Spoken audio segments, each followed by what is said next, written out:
Hello guys. तो आज के इस वीडियो लेक्चर में हम पढ़ेंगे कि किस जीवाणु से कौन से रोग हो रहे हैं और कौन सा हमारा जो शरीर का प्रभावित अंग होता है। और इसके पहले भी मैंने आपको रोग की परिभाषा, रोगजनक और वाहक, है ना, वो तीन एक मैंने आपको बीमारियों के बारे में पढ़ा दिया था। तो आज हम कंटिन्यू करते हैं।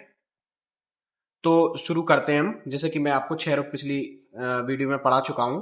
क्षय रोग जिसको हम टीबी बोलते हैं, तपेरिक भी इसका नाम है। तो ये इसको जो प्रभावित अंग जो मेन होता है वो होता है हमारा फेफड़ा। ठीक है, इसके बारे में मैं पिछली क्लास में पढ़ा चुका हूँ आपको। आप पिछला वीडियो लेक्चर देख सकते हैं। तो ये किस जीवाणु के कारण होता है? ये माइकोबैक्टीरियम ट्यूबरक्लोसिस नामक जीवाणु के कारण होता है। ठीक है। और इसमें क्या होता है, इसमें लगातार खांसी आती है, बलगम से खून आता है, बुखार आता है, सिर दर्द होता है। और ये संक्रमित रोग है, मतलब कि ये थूक के द्वारा फैलता है। ठीक है, इसलिए हम लोगों को सलाह देते हैं कि जिनको टीबी है उनको उनसे थोड़ा या डिस्टेंस बनाएं, या फिर जिनको टीबी है उनसे बोलें कि आप भी ये मास्क लगाइए, है ना। अब हैजा पर आते हैं। हैजा हैजा भी हमारा कैसे होता है? जीवाणु से होता है। अगर एग्जाम में आपसे पूछ लिया जाए टीबी किससे होता है, तो टीबी होता है आपका जीवाणु से। हैजा कैसे होता है? जीवाणु से होता है। अब अगर इसमें भी वो पूछे कि टीबी किस जीवाणु से होता है, उसका नाम बताइए, तो आप बोलेंगे माइकोबैक्टीरियम ट्यूबरक्लोसिस। अगर आपसे पूछे हैजा कैसे होता है? जीवाणु से।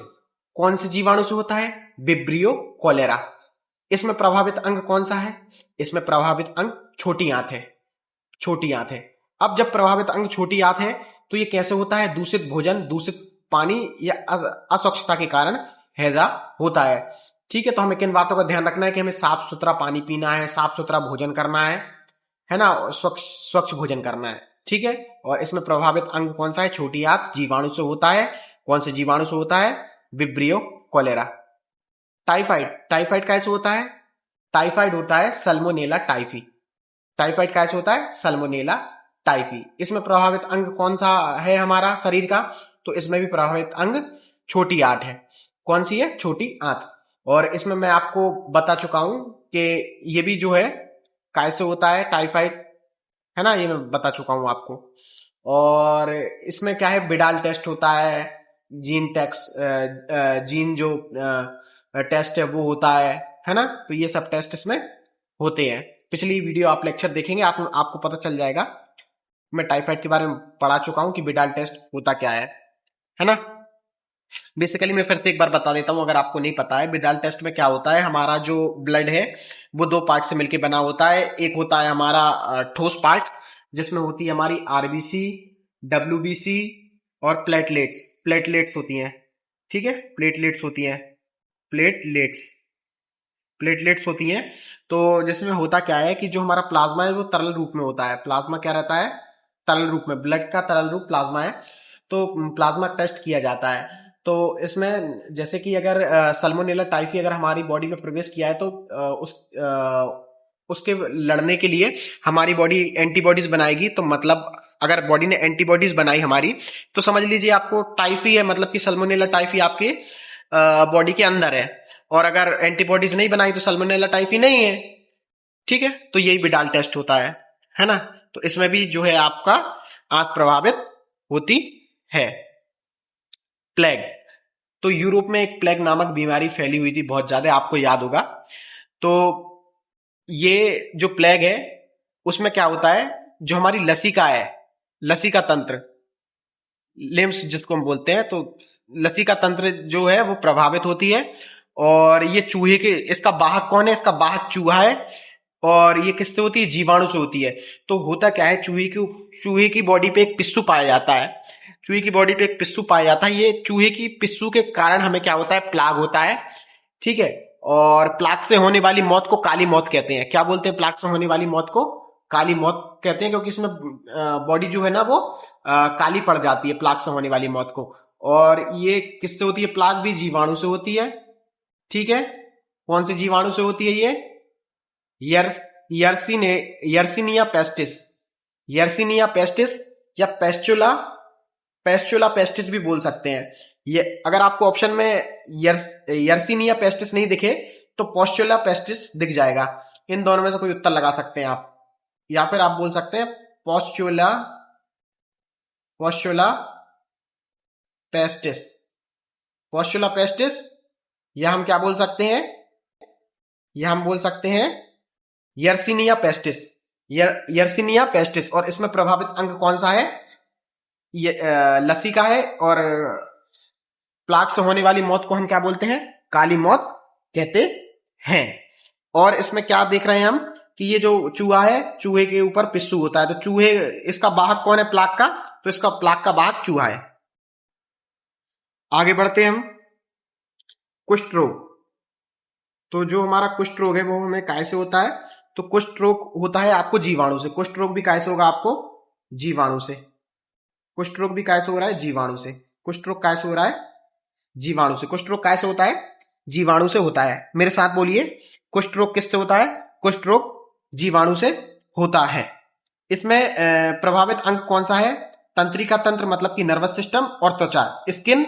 और जो तंत्रिका तंत्र मतलब कि जो हमारा नर्वस सिस्टम है वो प्रभावित होता है। ये कौन से जीवाणु से होता है? कुष्ठ रोग किस जीवाणु से होता है?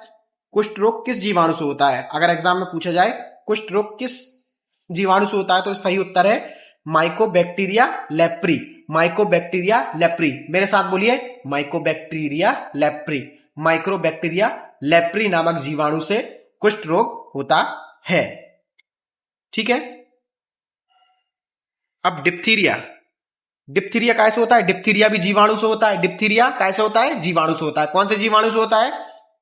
Corynebacterium diphtheriae. Corynebacterium diphtheriae नामक जीवाणु से होता है। और इसमें प्रभावित अंग कौन सा है? हमारा मुख्य प्रभावित अंग कौन सा है? गला है। मुख्य प्रभावित अंग कौन सा है इसमें? गला है। ठीक है। तो इसमें क्या होगा कि डिप्थीरिया में हमें क्या होता है? सांस लेने में दिक्कत होती है। क्या होती है डिप्थीरिया में? सांस लेने में दिक्कत होती है। डिप्थीरिया में क्या होगा? सांस लेने में दिक्कत होगी। सांस लेने में क्या होगी? दिक्कत होगी। सांस में लेने में दिक्कत होगी। और सांस लेने में दिक्कत होगी। सांस लेने में दिक्कत होती है। और क्या होता है? गले में सफेद झिल्ली बनती है। ठीक है। प्रभावित अंग कौन सा है मुख्य डिप्थीरिया में? तो डिप्थीरिया में प्रभावित अंग है गला। कौन से जीवाणु से होता है? Corynebacterium. Corynebacterium diphtheriae. ठीक है। काली खांसी कैसे होती है? पर्ट्यूसिस नामक जीवाणु से होती है। ठीक है। काली खांसी क्या किससे होती है? पर्ट्यूसिस नामक जीवाणु से होती है। काली खांसी कैसे होती है? पर्ट्यूसिस नामक जीवाणु से। और इसमें जो मुख्य अंग प्रभावित होता है वो होता है श्वसन तंत्र। श्वसन तंत्र जो है आपका मुख्य प्रभावित अंग होता है। और काली खांसी मुख्यतः किस में होती है? बच्चों में होती है। काली खांसी मुख्यतः किस में होती है? बच्चों में होती है। अच्छा, एक बात और याद रखने वाली है, मैं आपको बता दूं, इसमें पीडीएफ में नहीं दिया हुआ है। आपको डीपीटी का फुल फॉर्म याद रखना है।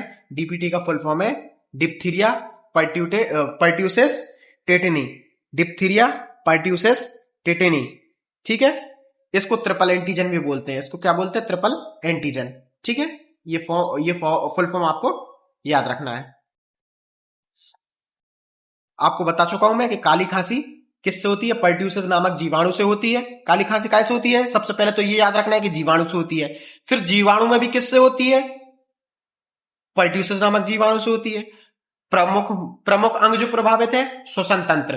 क्या होता है इसमें? ये प्रमुखता बच्चों में होती है। और इसमें क्या होता है? जब श्वसन तंत्र प्रभावित होगा तो क्या होगा? श्वसन तंत्र से काय में हेल्प करता है? सांस लेने में। तो सांस लेने में दिक्कत होगी इस बीमारी में। आगे बढ़ते हैं। यहां पर पायरिया होना था ये। तो जो पायरिया है, ये पायरिया है जो आपको होता है, ये भी एक जीवाणु से होता है। किससे होता है? जीवाणु से। माफ कीजिए, ये थोड़ा सा गलत आ गया। इसके बारे में थोड़ा बाद में डिस्कस करेंगे। मेरे को याद नहीं आ रहा है अभी। जब तक इस पर डिस्कस करते हैं हम। गुनेरिया। तो जो गुनेरिया है आपका, ये इसमें प्रभावित अंग कौन सा होता है? मूत्र मार्ग। जनन या मूत्र मार्ग प्रभावित होता है। गुनेरिया में मुख्य प्रभावित अंग कौन सा है? ये जो है जनन मूत्र मार्ग है। कौन सा है? जनन मूत्र मार्ग। और ये क्या है? इसमें गोनेरिया और जो सिफिलिस है ये सेक्सुअली ट्रांसमिटेड डिजीज है। ये क्या है? एसटीडी है, सेक्सुअली ट्रांसमिटेड डिजीज है। ठीक है, मतलब कि यौन संचरणीय रोग है ये क्या है? यौन संचरणीय रोग है। कौन कौन से? अगर आपसे एग्जाम में पूछ लिया जाए गोनेरिया और सिफिलिस कैसे रोग है, तो गोनेरिया और सिफिलिस यौन संचरणीय रोग है। यौन संचरणीय रोग है। ठीक है, ये भी कैसे होता है? जीवाणु से होता है। किससे होता है? गोनेरिया कैसे होगा? जीवाणु से। गोनेरिया भी कैसे हो रहा है? जीवाणु से। सिफिलिस भी कैसे हो रहा है? सिफिलिस भी कैसे हो रहा है अपना? जीवाणु से। ठीक है, गोनेरिया और सिफिलिस कैसे हो रहा है आपका? गोनेरिया और सिफिलिस भी जीवाणु से हो रहा है। गोनेरिया में प्रभावित अंग जनन मूत्र मार्ग है और सिफिलिस में जनन तंत्र प्रभावित अंग है। और गोनेरिया पूछा जाएगा एग्जाम में तो किस जीवाणु से गोनेरिया होता है? गोनेरिया किस जीवाणु से होता है? तो नाइसेरिया गोनेरिया। नाइसेरिया गोनेरिया नामक जीवाणु से। नाइसेरिया गोनेरिया नामक जीवाणु से। मेरे साथ बोलिए, नाइसेरिया गोनेरिया नामक जीवाणु से। मेरे साथ बोलिए, नाइसेरिया गोनेरिया। मेरे साथ बोलिए, नाइसेरिया गोनेरिया नामक जीवाणु से क्या होता है? गोनेरिया होता है, जो एक सेक्सुअल ट्रांसमिटेड डिजीज है, यौन संचरणीय रोग जिसको हिंदी में बोलते हैं। इसमें प्रभावित अंग जनन तंत्र, जनन या मूत्र तंत्र है। सिफिलिस कैसे होता है? ट्रेपोनेमा पैल्डिम नामक जीवाणु से होता है और इसमें प्रभावित अंग जो है जनन तंत्र है। आगे बढ़ते हैं। विषाणु से होने वाले रोग। ठीक है, तो विषाणु एड्स इसका फुल फॉर्म है एक्वायर्ड, मतलब कि उपार्जित इम्यूनो डिफिशियंसी सिंड्रोम। एड्स का फुल फॉर्म ये है, एग्जाम में पूछ लिया जाता है। अच्छा, एक चीज और पूछ सकते हैं कि एड्स दिवस कब मनाया जाता है? तो एड्स दिवस हमारा 1 दिसंबर को मनाया जाता है। 1 दिसंबर को क्या मनाया जाता है? एड्स दिवस मनाया जाता है। एड्स किसके कारण होता है? वायरस के कारण होता है। कौन से वायरस के कारण?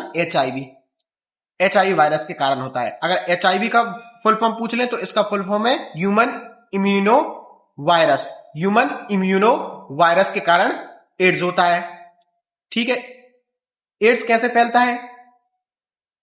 एड्स ब्लड के से, जैसे कि मान लीजिए कोई सुई, मैंने अपने आप को सुई लगाई और वही सुई किसी और आदमी को इंजेक्ट कर दिया, तो ये जो खून के द्वारा किसी को मतलब एड्स है और मैंने उसको सुई लगाई, वही सुई किसी दूसरे आदमी ने यूज कर ली, तो क्या होगा? उसको भी एड्स हो जाएगा। अगर किसी को एड्स है और वो सिरिंज इस्तेमाल की है किसी एड्स वाले व्यक्ति ने और वही दूसरे को लगा दे, तो उसको भी एड्स होने की संभावना है। ठीक है, तो ये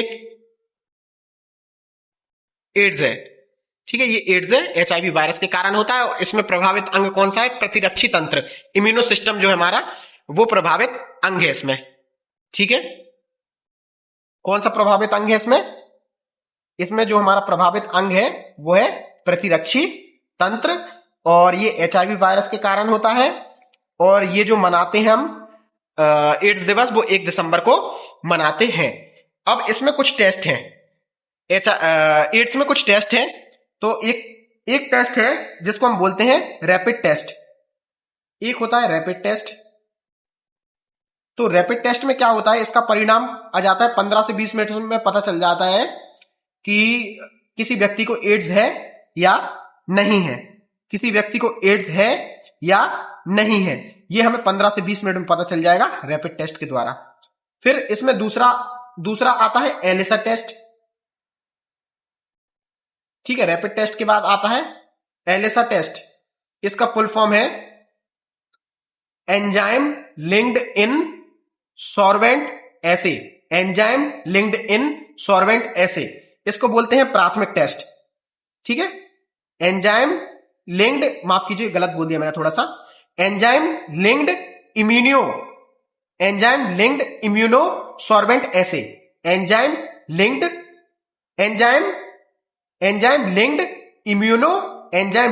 इम्यूनो सॉर्वेंट एसे। मेरे साथ बोलिए, एंजाइम लिंक्ड इम्यूनोसॉर्बेंट एसे। ये क्या है? एड्स का प्राथमिक टेस्ट है। ठीक है, एड्स का क्या है? ये प्राथमिक टेस्ट है। एलिसा टेस्ट क्या है? प्राथमिक टेस्ट है। ठीक है, तो इसका फुल फॉर्म है एंजाइम लिंक्ड इम्यूनो सॉर्बेंट एसे। फिर उसके बाद एड्स की पुष्टिकरण के लिए एक टेस्ट होता है, जिससे मतलब बिल्कुल क्लियर हो जाएगा कि व्यक्ति को एड्स है या नहीं। उस टेस्ट का नाम है Western blot test. Western blot test, blot का मतलब धब्बा होता है। बेस्टन ब्लॉट टेस्ट से ये काय के लिए यूज होता है? कि ये एड्स की पुष्टि करने के लिए यूज होता है कि किसी व्यक्ति को एड्स है या नहीं है। ठीक है, इतनी बात आपको होपफुली समझ में आई होगी। आगे बढ़ते हैं, हम देखते हैं कि पोलियो में प्रभावित अंग क्या है हमारा। पोलियो में हमारे प्रभावित अंग, एक तो तंत्रिका तंत्र भी प्रभावित होती है इसमें, और हाथ पैर भी प्रभावित होते हैं। ठीक है, और ये जो होता है एग्जाम में अगर डायरेक्ट पूछ लें कि पोलियो किस विषाणु से होता है, मतलब कि पोलियो किस वायरस से होता है, किस विषाणु से होता है, तो पोलियो वायरस बोलेंगे हम। अगर एग्जाम में पोलियो वायरस नहीं दिया है, अगर एग्जाम में पोलियो वायरस नहीं दिया है, अगर एग्जाम में दिया है पोलियो मेलाइटिस वायरस, अगर एग्जाम में पोलियो मेलाइटिस वायरस दिया है तो भी वो सही है। या तो पोलियो वायरस दिया होगा या दिया होगा polio mellitus virus. Polio mellitus virus, इसमें प्रभावित अंग कौन सा है? या तो तंत्रिका तंत्र है, या जो आपकी गत्यात्मक हाथ पैर वगैरह ये सब जो है वो प्रभावित अंग इसमें होंगे। अच्छा, इसमें एक बात याद रखने वाली है कि पहले क्या हुआ, तो पहले पोलियो की दवा से पहले, जिसको हम ओरल पोलियो वैक्सीन बोलते हैं, मतलब कि पहले जो ये दवा थी, इससे पहले टीका बना था पोलियो का। तो जॉन सॉल्क नामक एक व्यक्ति थे, जॉन सॉल्क नामक एक व्यक्ति थे जिन्होंने सर्वप्रथम क्या किया था? पोलियो के टीके का निर्माण किया था। पोलियो किसके कारण होता है? विषाणु के कारण होता है। प्रभावित अंग कौन सा है? तंत्रिका तंत्र है। ठीक है, आगे बढ़ते हैं। रेबीज किसके कारण होता है? रेबीज विषाणु के कारण होता है। रेबीज किसके कारण होता है? विषाणु मतलब वायरस। रेबीज किसके कारण होता है? वायरस के कारण होता है। और जो जैसे कि ये कुत्ता बिल्ली ये सब अगर किस इंसान को काट ले तो क्या हो जाएगा? रेबीज हो जाएगा। क्यों? क्योंकि उनके जो लार है, जो सलाइवा है, उनके सलाइवा में रेबीज का विषाणु होता है। अगर पेपर में रेबीज विषाणु की जगह रेबिडो आ जाए, अगर पेपर में रेबीज की जगह रेबिडो आ जाए, रेबिडो वायरस आ जाए, रेबिडो, ठीक है, रेबिडो वायरस आ जाए, रेबिडो वायरस आ जाए तो भी आपका उत्तर सही होगा, ठीक है। और इसमें प्रभावित अंग कौन सा है? मस्तिष्क इसमें प्रभावित होता है, और इसमें व्यक्ति को पानी से डर लगने लगता है ना, और इसमें व्यक्ति पागल जैसी हरकतें करने लगता है ना। आगे बढ़ते हैं डेंगू की ओर। डेंगू होता है डेंगू वायरस के कारण, और इसमें जो है प्रभावित अंग है रक्त और प्लेटलेट्स। क्या है प्रभावित अंग? रक्त और प्लेटलेट्स इसमें प्रभावित अंग होते हैं। ये किसके कारण होता है? डेंगू विषाणु के कारण होता है, ठीक है। डेंगू, अगर एग्जाम में डेंगू विषाणु ऑप्शन में ना हो और उसकी जगह ऑप्शन में हो आर्बो वायरस, तो आप आर्बो वायरस पर टिक कर देंगे, ठीक है। या तो आपको ऑप्शन में डेंगू विषाणु मिलेगा या आपको मिलेगा आर्बो वायरस या आर्बो विषाणु, तो दोनों में से किसी एक को उत्तर टिक कर देना आप। तो दोनों में से अगर कोई ऑप्शन एक आए, मान लो अगर डेंगू विषाणु नहीं आया तो आर्बो वायरस पर टिक करेंगे, अगर आर्बो वायरस नहीं आया तो डेंगू विषाणु पर टिक करेंगे। तो डेंगू कैसे होता है? डेंगू होता है आर्बो वायरस से। आर्बो वायरस ऑप्शन में नहीं है तो कैसे होता है? डेंगू विषाणु से होता है।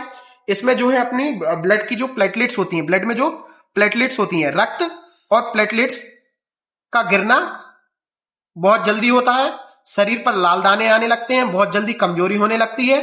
तो डेंगू में क्या करते हैं? डेंगू में सलाह देते हैं बकरी का जो दूध होता है वो पीने के लिए सलाह देते हैं, और जो पपीते के जो पत्ते होते हैं उसका रस पीने की सलाह देते हैं, क्योंकि उनसे जो प्लेटलेट्स है वो जल्दी बढ़ती हैं, ठीक है।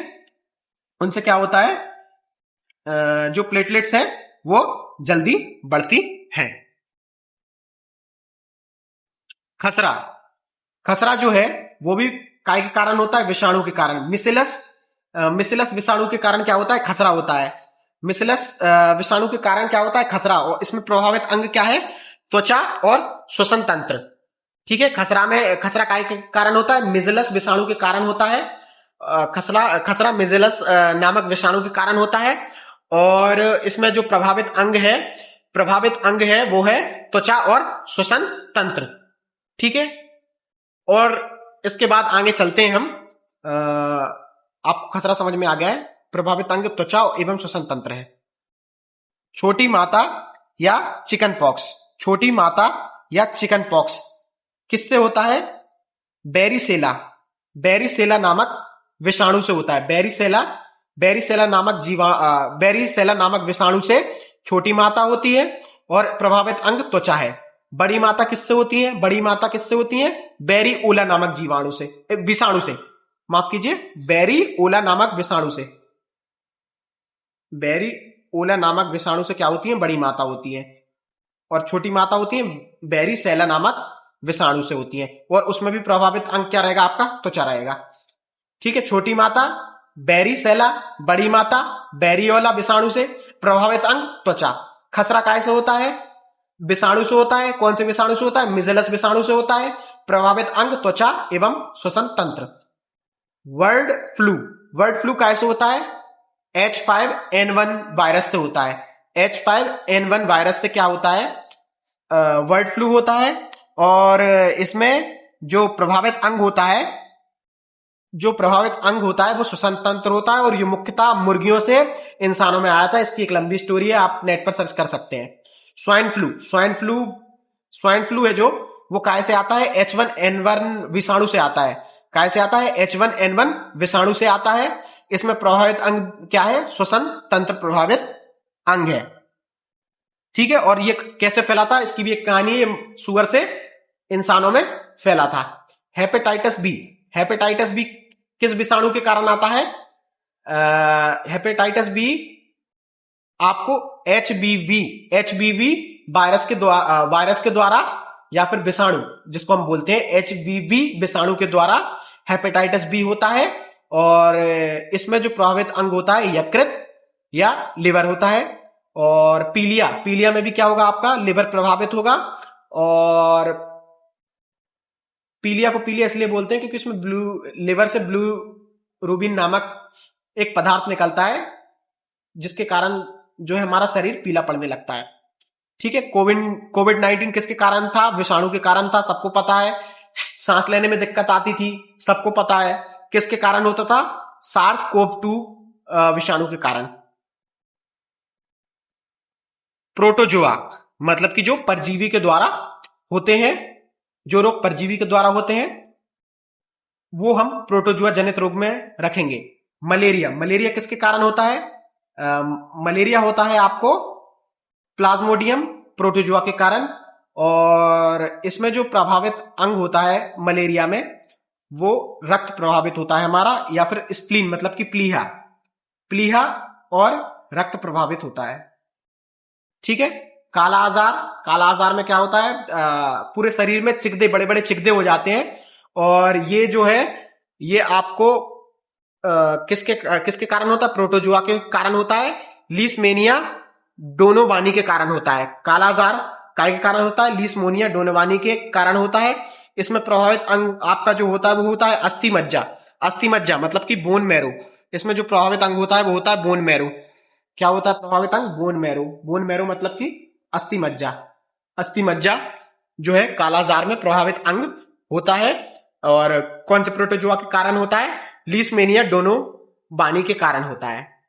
अमीबा पेचिस में जो प्रभावित अंग होता है वो होता है हमारी बड़ी आंत होती है, ये भी प्रोटोजोआ के कारण होता है। और इसका जो प्रोटोजोआ है, कौन सा प्रोटोजोआ है इसमें, एंट अमीबा हिस्टोलिटिका प्रोटोजोआ के कारण क्या होता है, अमीबा पेचिस होता है। और इसमें प्रभावित अंग बड़ी आंत है। स्लीपिंग सिकनेस जिसको हम बोलते हैं निद्रा रोग, ये भी प्रोटोजुआ के कारण होता है। निद्रा रोग किसके कारण होता है? प्रोटोजुआ के कारण होता है। कौन से प्रोटोजुआ के कारण होता है? ट्रिप्सोनोमा, ट्रिप्सोनोमा गैल्बियंस के कारण होता है। और इसमें प्रभावित अंग तंत्रिका तंत्र होता है, क्योंकि इसमें नींद नहीं आती, रात में नींद नहीं आती, बेचैनी महसूस होती है ना। और ये तेसे तेसे मक्खी के कारण, तेसे तेसे मक्खी के काटने के कारण होता है। ठीक है,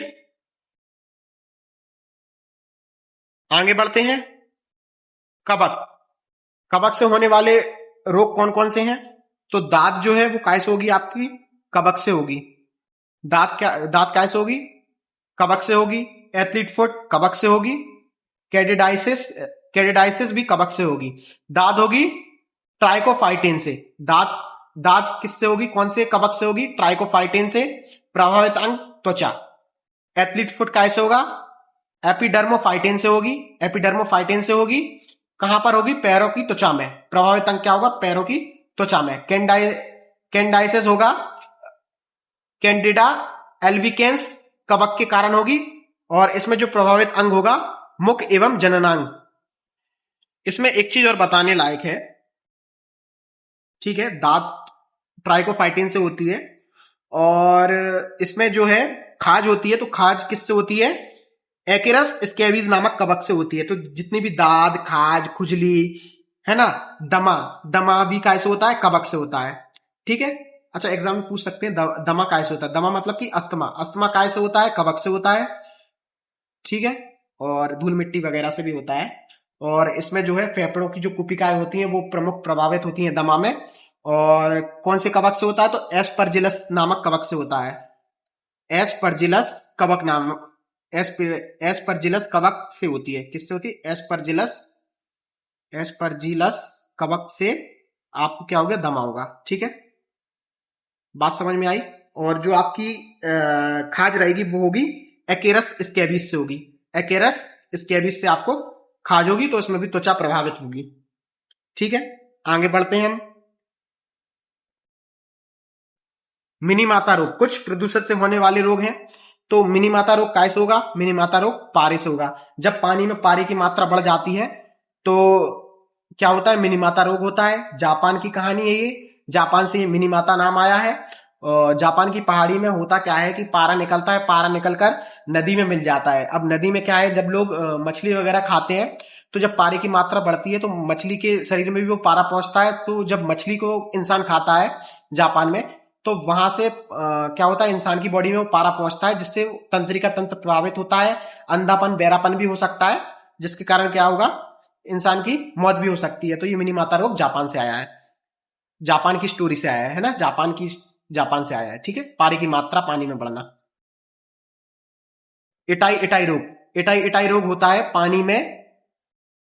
इटाई इटाई रोग क्या होता है? इटाई इटाई रोग कैसे होता है? कैडमियम, कैडमियम की मात्रा, कैडमियम की मात्रा के बढ़ने से होता है। इसमें प्रभावित अंग क्या होता है? हड्डी एवं गुर्दे होते हैं। ब्लैकफुट कैसे होता है? जल में आर्सेनिक पदार्थ, जो आर्सेनिक पदार्थ है अगर वो बढ़ जाए, जल में अगर आर्सेनिक पदार्थ बढ़ जाए तो क्या होगा? ब्लैकफुट रोग होगा। और इसमें प्रभावित अंग होगा पैर एवं रक्त वाहिकाएं। Blue baby syndrome, blue baby syndrome होता है जल में नाइट्रेट की मात्रा बढ़ जाए। जल में अगर नाइट्रेट की मात्रा बढ़ जाए तो ब्लू बेबी सिंड्रोम होता है। इसमें रक्त एवं श्वसन क्रिया में प्रॉब्लम होती है। जैसे कि जो हमारा हीमोग्लोबिन है, रक्त में क्या होता है? हीमोग्लोबिन, तो ये क्या करता है? हीमोग्लोबिन को प्रभावित करता है। और ब्लू बेबी सिंड्रोम में जब नाइट्रेट की मात्रा बढ़ जाती है तो होता क्या है कि शरीर धीरे धीरे पूरा नीला पड़ जाता है। ठीक है, ये हम पढ़ चुके हैं। ये सब हम पढ़ चुके हैं। ठीक है, रैपिड टेस्ट ये सब हम पढ़ चुके हैं। फिर शॉर्ट में मैंने समरी दी है, मलेरिया, प्लाज्मोडियम, कालाजार। अच्छा एक चीज मैं आपको बताना भूल गया कि जो स्लीपिंग सिकनेस है वो तैसे तैसे तैसे तैसे मच्छर, तैसे तैसे मक्खी के कारण होता है। तैसे तैसे मक्खी के कारण क्या होता है? स्लीपिंग सिकनेस होती है। ठीक है, ठीक है, तैसे तैसे तैसे तैसे मक्खी के कारण स्लीपिंग सिकनेस होती है ना। और किस प्रोटोजुआ के कारण होता है? ट्रिप्सिनोमा बता चुका हूं मैं आपको। और जो काला आजार है वो बालू मक्खी के काटने से ही होता है। उसका वाहक कौन है? बालू मक्खी। काला आजार का वाहक कौन है? बालू मक्खी। बालू मक्खी। बालू बालू मक्खी, ये काला आजार के लिए वाहक है। ठीक है। अच्छा, एक चीज और बताना भूल गया मैं आपको, एक चीज बताना और भूल गया मैं आपको, बताता हूं वो चीज। एक चीज बताना भूल गया मैं आपको, एग्जाम में पूछ सकता है कि मलेरिया, जो मलेरिया है, जो मलेरिया है वो किससे होता है? प्रोटोजुआ से होता है। ठीक है। कौन से प्रोटोजुआ से होता है? प्लाज्मोडियम। प्लाज्मोडियम में भी सबसे खतरनाक कौन सा होता है? फेल्सीफेरस होता है। तो प्लाज्मोडियम फेल्सीफेरस से क्या होता है? प्लाज्मोडियम फेल्सीफेरस से मलेरिया होता है। और प्रभावित अंग इसमें क्या है? आरबीसी है, मतलब कि रेड ब्लड सेल की मात्रा का घट जाना। ठीक है। प्रभावित अंग हमारा प्लीहा, मलेरिया में प्रभावित अंग एक तो प्लीहा है, एक आरबीसी है। प्लीहा मतलब कि स्प्लीन, पेट के ऊपर आसपास कहीं रहता है ये प्लीहा। ठीक है। और एग्जाम में आपसे पूछ सकते हैं कि मलेरिया का उपचार किससे होता है? तो मलेरिया का उपचार में कुनैन की दवाई का उपयोग करते हैं। मलेरिया के उपचार में किसका उपयोग करते हैं? कुनैन की दवाई का उपयोग करते हैं। और कुनैन की दवाई कहां से मिलती है? ये क्वेश्चन पूछ सकते हैं। तो कुनैन की दवाई हमें मिलती है सिनकोना वृक्ष की छाल से। सिनकोना वृक्ष की छाल से। सिनकोना वृक्ष की छाल से। सिनकोना वृक्ष की छाल से कुनैन की दवाई हम प्राप्त करते हैं, जिससे मलेरिया का उपचार होता है। ठीक है। एक चीज छूट गई थी, पायरिया। तो जो पायरिया है, पायरिया होता है अपना एंट अमीबा जिंजीवेलस के कारण। ठीक है। एंट अमीबा जिंजीवेलस के कारण। तो एंट अमीबा जिंजीवेलस क्या है? एक प्रोटोजुआ है। प्रोटोजुआ के कारण पायरिया होता है। पायरिया होता है। ठीक है। पायरिया काय के कारण होता है? पायरिया होता है एंट अमीबा जिंजीवेलस। एंट अमीबा जिंजीवेलस। एंट अमीबा जिंजीवेलस नामक प्रोटोजुआ के कारण क्या होता है? हमें पायरिया होता है। पायरिया में क्या होता है? मुंह से दुर्गंध आती है, मसूड़े से खून निकलता है ना। और इसमें जो मेन प्रभावित अंग है वो मसूड़ा है। कौन सा है? मसूड़ा। इसमें मेन प्रभावित अंग कौन सा है? मसूड़ा है। एक बीमारी जो और बताना भूल गया मैं आपको, इसमें मैंने ऐड नहीं की है, वो है फाइलेरिया। फाइलेरिया या हाथी पांव। फाइलेरिया या हाथी पांव। फाइलेरिया आप लिख सकते हैं, फाइलेरिया, या जिसको हम बोलते हैं हाथी पांव। फाइलेरिया या हाथी पांव, ये किससे होती है? प्रोटोजुआ से होती है। किससे होती है? प्रोटोजुआ से होती है। फाइलेरिया या हाथी पांव किससे होता है? प्रोटोजुआ से होता है। ठीक है। और ये किसके कारण होता है? क्यूलेक्स मच्छर के काटने से होता है। इसका वाहक कौन है? क्यूलेक्स मच्छर। क्यूलेक्स मच्छर से होता है।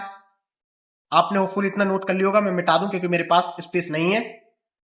ठीक है। तो हाथी पांव, फाइलेरिया जिसको हम बोलते हैं हाथी पांव, ये प्रोटोजुआ से होता है। ठीक है। किसके काटने से होता है? तो ये क्यूलेक्स मच्छर के काटने से होता है। इसमें जो प्रभावित अंग है, प्रभावित अंग क्या है? लसिका। लसिका, लसिका जो है, लसिका मतलब कि जो ग्रंथि है, मतलब कि जो आपके पैर वगैरह हैं, ये एकदम बहुत बड़े हाथी के समान फूल जाते हैं, बहुत बड़े हो जाते हैं। लसिका, लसिका मतलब कि ग्रंथि, मतलब ग्रंथि जो है आपकी वो फूल जाती है इसमें। हाथी का पैर देखा है, मतलब इस समान मान लीजिए इतना बड़ा आपका पैर हो जाता है। क्यूलेक्स मच्छर के काटने से होता है। प्रभावित अंग क्या है इसमें? लसिका है। और कौन से प्रोटोजुआ के कारण होता है ये? बुचेरिया, बुचेरिया, बुचेरिया ब्रेको, ब्रेकॉफ्टी, बुचेरिया ब्रेकॉफ्टी, बुचेरिया ब्रेकॉफ्टी के कारण होता है। ठीक है। होपफुली गाइस आपको ये मेरा वीडियो अच्छा लगा हो, और प्लीज मेरे वीडियो पर कमेंट कीजिए, ताकि जो क्या है, कमेंट के माध्यम से अपन को ये पता चल जाता है कि क्या सुधार और कर सकते हैं हम। और कमेंट के माध्यम से ये भी पता चलता है कि आप नेक्स्ट टॉपिक कौन सा पढ़ना चाहते हैं। तो जो भी आप ज्यादा कमेंट करेंगे, मतलब जिस भी टॉपिक की सबसे ज्यादा कमेंट रहेगी, अगला टॉपिक मैं वो लेकर आऊंगा। थैंक यू गाइस, मिलते हैं फिर।